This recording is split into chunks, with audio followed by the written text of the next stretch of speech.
Bonjour tout le monde. Aujourd'hui, on va parler de l'équilibre acido-base. Donc, pour commencer, on va juste décortiquer ce qu'on veut dire par équilibre acide-base.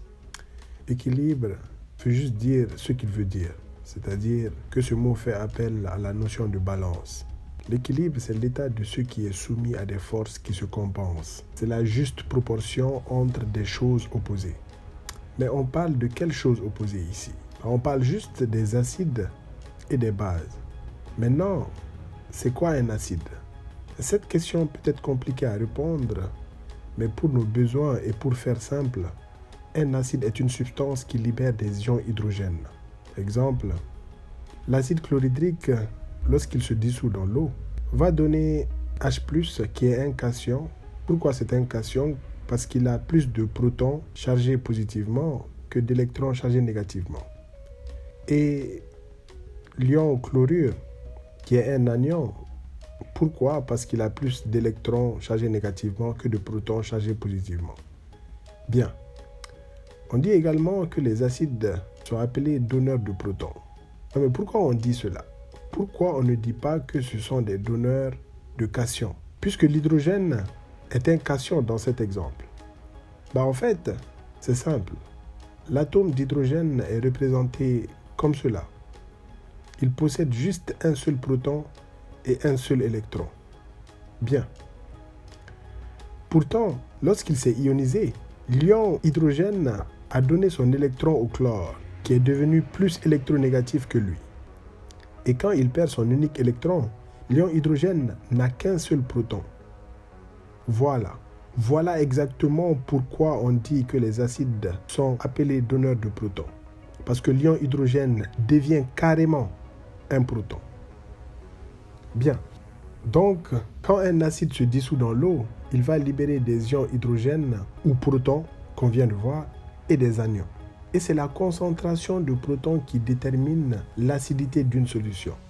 Je répète, c'est la concentration de protons qui détermine l'acidité d'une solution. Vous allez me demander, et les anions dans tout ça? En fait, retenez que les anions ont peu d'effet sur l'acidité, ou sinon n'en ont aucun. Exemple, l'estomac sécrète l'acide chlorhydrique. On a aussi l'acide carbonique H2CO3 qui donnera H+, plus HCO3-. Si vous avez compris cela, et je suis certain que vous avez compris ce que c'est qu'un acide, maintenant c'est quoi une base? Comme un acide, une base est une substance qui, à la place de libérer un ion hydrogène, va lui libérer un ion hydroxyle, noté OH-, et des cations, ou un cation. Par exemple, l'ionisation de l'hydroxyde de sodium ou encore la soude caustique NaOH donne un ion hydroxyle et un ion sodium. Mais il y a aussi dans l'organisme l'ammoniac NH3 venant de la dégradation des protéines et l'ion bicarbonate qui sont aussi des bases. Et puisque les bases sont également appelées accepteurs de protons, leur avidité des protons leur permet de neutraliser l'acidité libérée dans le sang. L'ammoniac plus H+ va donner l'ion ammonium. Donc si je vous demande c'est quoi une base, je suppose que vous savez maintenant ce que c'est. Bien. Maintenant que vous avez compris ce que sont que les acides et les bases, dites-moi ce que c'est que ça. C'est un acide ou une base? Dites-moi, et KCl, qui donne K+ et Cl-. On est bien d'accord que ce ne sont pas des acides. Tout simplement parce qu'ils ne libèrent pas de l'hydrogène. Et ils ne sont pas non plus des bases parce qu'ils ne libèrent pas d'ion hydroxyle. Donc, qu'est-ce que ce sont? Voyez-vous, on les appelle des sels. Et les sels, dans leur définition qui nous intéresse énormément, ce sont des composés ioniques formés de cations autres que l'ion H+, et d'anions autres que l'ion hydroxyle.